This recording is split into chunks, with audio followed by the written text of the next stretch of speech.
Hi guys, Sandy here from the Paddle School.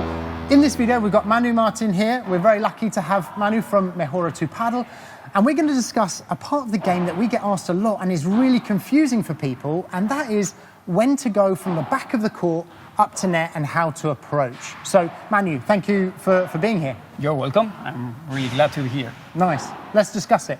Yeah, of course. So we normally discuss with three main ways of coming to the net, the three methods that you would use to come forward. And later on, in the video, we'll talk about how you can choose which of those. But for right now, what would you recommend are three good ways to come to net? Well, we can go to the net using the lob. Mm-hmm. We can go using a chiquita. Mm-hmm. Or sometimes, mostly when we are playing outdoors, mm-hmm. we use a high lob and then we go to put some pressure over the overhead shots. That's one, mostly I think the most reasonable things to do after going to the net.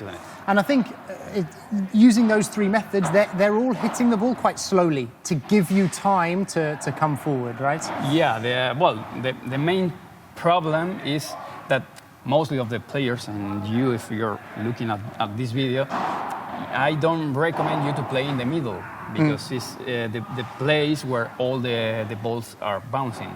So you need good control to handle that situation because you're playing below the height of the net.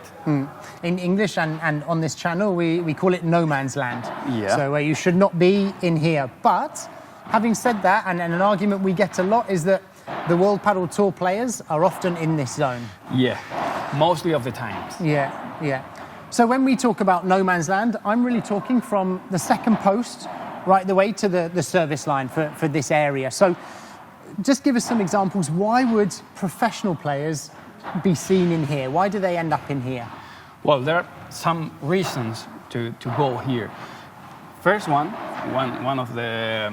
This is a kind of mode that we use, for example, now during summer, when the ball is so fast, and we know that the opponent are closer to the net. I'm talking for medium, high level, or even only for high level. Then when you're coming towards the net, then if you can volley his volley, then your opponent has less time. So imagine if I have finished my volley trying to get the ball flat and with backspin and everything, and then suddenly the ball is coming again, then I don't have time to be prepared for the second volley. So that's the reason why some players, for example, LeBron playing in this place. Yeah. I have played against LeBron, and you have all the time that sensation that he's at the back, but he's attacking me. Yeah, I'm the one at the net. The guy, he doesn't understand that. So he's moving his volley, my volley. Then from the first volley, I don't have time to get the second one flat. So with this one, he can choose to handle the situation. He can let it pass because the ball is going to bounce a lot, or he can use a lob with the volley because my volley is not so good. So the first time is to steal some time from my volley. Yeah. So to take that time away, and also I think people don't appreciate the speed of the players. Yeah. I mean, I've played with these guys, played with Galan, and when he comes into this position here, he is one fast step, and he is defending again, or he is attacking again, and it happens like this. Yeah, because they are using the times of the trip of that ball, that the ball is like traveling into the net and going back. They use that time to move. Mostly of the beginners just wait until the ball has gone and then say, okay, I go up. They hit and then they watch their ball, and after they move. And that's, but the pro players, they use the time while the ball is just traveling in the air, just to move to the next position, and this is key. And it's the same to go back. For example, you will see the pro players doing this, then they realize that the ball is not good enough, and they begin to move backwards. And maybe the ball is coming, but they don't get stressed because they know the exactly time that they have to let the ball bounce, rebound, and then play with the back wall. So that's a huge tip actually for people wanting to improve their game. Is to hit and then be prepared immediately to reposition. And reposition, maybe it might be to come back to recover here, or it might be to reposition to the net position. Yes. So now, Manu, when we're talking about recreational players and players at a slightly lower level, talking about going up the court, so they've hit a lob or a chiquita or the high lob, and they're going to come in, what should they be doing as far as their movement? Like, you know, from their backcourt position to the net court position, should they be kind of watching and moving as they go, or should that just be a fast 2 or 3 steps to get to that position? What would you recommend? Well, I think that they're not be thinking about how close to the net they are, and they should be thinking of when is the moment to stop. For example, if I do a chiquita, or imagine I touch the ball and, well, the ball goes below the net and in his field, then my opponent cannot play hard because he's hitting the ball below the net height. Hitting up. So he's going to play from down to up, and the ball is going up.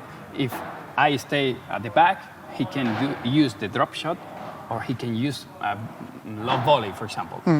So it's more intelligent if I at least use a couple of steps and stay closer to the net, covering the possible drop shot. So you have to stop not in a point. It's just when my opponent is hitting the ball. Yeah. Because if I'm running and then my opponent is using the ball and he changes the direction or the height of the ball and I am moving, I have to stop and change my direction. So I always recommend, it's like when after the serve I go to the net, I have to stop just in the right moment when my opponent is returning the ball. And with this is the same. Using the chiquita, I have to stop just in the moment that he's hitting the ball. That's the reason why we highly recommend to go to the net with a slow shot. And actually, this makes the last point even more important, that you should hit and move. Because if you hit and delay and you only take 1 step, then you're out of position. You're out. Yeah. So interestingly, you'll move forward quite quickly after your shot, but then as soon as you see them playing, you do a bit of a split step, you stop and see where you are. Get ready, because the ball can come forehand, backhand, or even sometimes he can use the lob. So you have to be ready to stop and go back again. So the big question, we've established the kind of 3 ways that we can take the net. How do we, as a pair, if we're playing together, decide, or as a player on our own, which of those we should be using?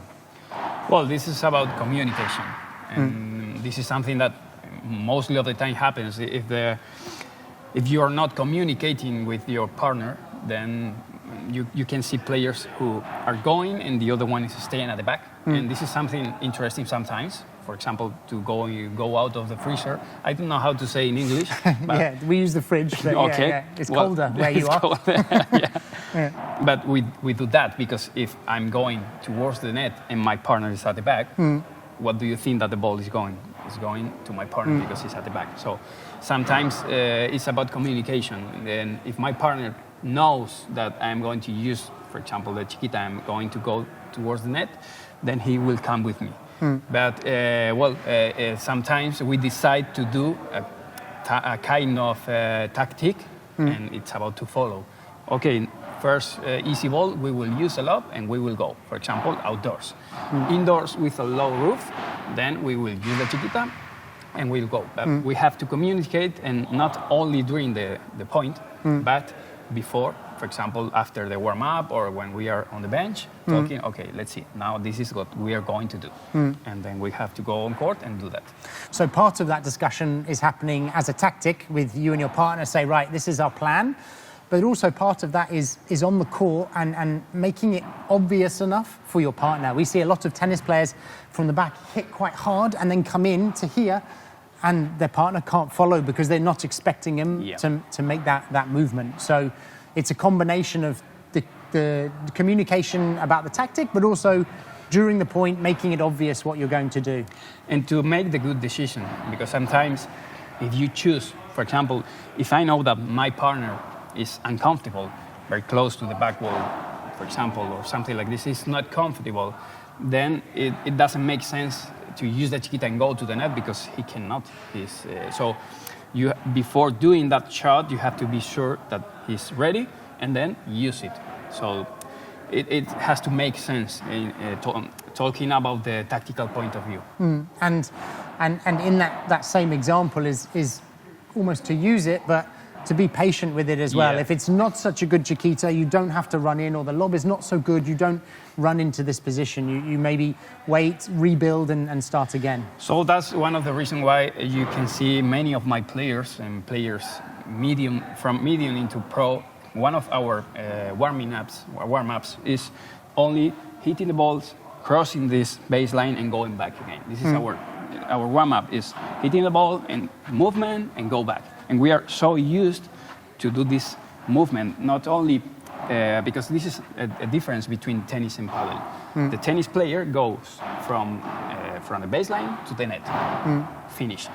Sometimes they use the lob and then use the wheelie and everything, but mostly of the time it's serve, volley, finish the point. But in paddle, you are winning the net every point after the serve, but mostly of the time you're losing the net, winning the net, losing the net. So you have to be able to go forwards, but backwards as well. And this is a good skill to improve from the base. So I highly recommend you and your audience to learn how to run forward, but backwards. Moving forward and also. back in the court is important. Yeah.